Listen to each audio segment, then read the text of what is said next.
สวัสดีค่ะมื้อนี้พัชชาจะพาพี่น้องมาทำขันหมากบิงไหว้พระแบบประยุกต์นะคะเป็นนิ้วหางหงส์นะคะพี่น้องขาพี่น้องสามารถเฮ็ดกับพัชชาได้และกับผู้เฒ่าผู้แก่ก็สามารถเฮ็ดกับพัชชาได้นะคะ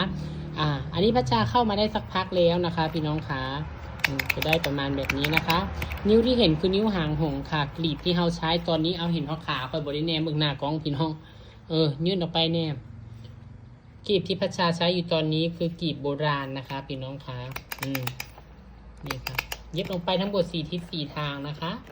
นี่พับเป็น3 เหลี่ยมแบบนี้แล้วก็แปะเข้าไปเฮ็ดคือขันหมักบิ่งโบราณเขาเลยพี่น้องขาเพียงแต่ว่าเขาใส่นิ้วหางหงลงไปนี่ค่ะอันนี้คือนิ้วหางหงนะคะวิธีพับนิ้วหางหงพัชชาได้เอาลงให้แล้วเด้อค่ะอันนี้พัชชาจะวางกันฝั่งตรงข้ามนะคะเพราะว่าเป็นขันหมักบิ่ง4 ทิศ 4 ทางค่ะนี่บ่ต้องให้ดอกพุธหรือว่านิ้วใบสีเฮานี่นิ้วบักบิ่งเขาโผล่ออกมาหลายให้ออกมานิดเดียวบางคนเฮ็ดออกมาโผล่ยาวมันจะเป็นบักบิ่งอีกลายนึงอีกงวดนึงนะพี่น้องคะมันจะบ้วนงวดเดียวกับพัชชาเห็ดมันจะกลายเป็นอีกทรงหนึ่งทันทีเลยถ้าเอานิ้วยาวและปลายของขันบักบิ่งแหลมๆนี่เห็ดจุแค่ตัวอ้วนนี้ขึ้นมานี่แค่นี้นะคะนี่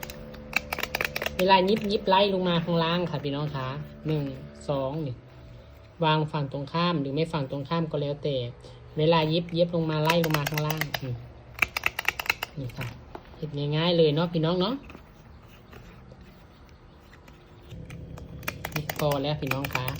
อันนี้ได้อย่างละ5 แถวแล้วเนาะอันนี้คือพาเห็ดแบบรวบในนิดนึงนะพี่น้องคะส่วนคลิปยาวเดี๋ยวพัชชาลงให้ค่ะคลิปยาวแบบละเอียดเริ่มต้นตั้งแต่แรกเนาะค่ะนี่ค่ะพี่น้องคะจะเป็นบักบิงแบบนี้ก็สวยอีกแบบหนึ่งด้วยค่ะพี่น้อง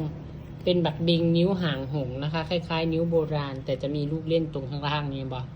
มันจะมีลูกเล่นมันจะไม่เหมือนนิ้วโบราณเป๊ะเลยนะคะ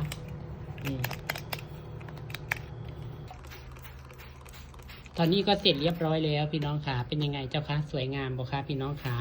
อันนี้เป็นขันหมากบิงแบบง่ายๆเลยเด้อพี่น้องเด้อเห็นบ่คนเฒ่าคนแก่เกศนำได้นะคะเป็นขันหมากบิงไหว้พระนิ้วหางหงค่ะใครจะคิดที่ก็นี่ก็ได้ด้วยแต่พัชชาตั้งใจทำห่างเพื่ออยากให้โชว์ลายนิ้วหางหงนะคะกดแชร์ให้ด้วยค่ะ